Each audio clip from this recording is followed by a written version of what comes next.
২১-এর ISF নয়, 2026-এর ISF. এটা নবান্ন কোম্পানিকে মনে রাখতে হবে, পিসি ভাইপোকে মনে রাখতে হবে।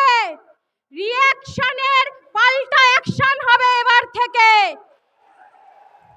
আর ভাইপো বলেছে ভাঙড় দখল করবে। ভাঙড়ে ভাইপোর জন্য ভাঙড়ের মা বোনেরাই কাফি। ছেলে আরএসএস এর দুর্গা মাননীয়া ব্যানার্জি যখন ভোট আসে তখন মনে পড়ে এই বাংলার মেয়েকেই চাই, কিন্তু আমাদের তিলকতমা দিদির বিচার তিনি দিতে পারেন না। 9 বছরের তামান্নার বিচার তিনি দিতে পারেন না। আমরা রাস্তায় থাকব নারী নিরাপত্তার জন্য। কি থাকবেন তো মায়েরা? এইভাবেই আমাদের রাস্তায় নেমে লড়াই করতে হবে তৃণমূলের চোখে চোখ রেখে।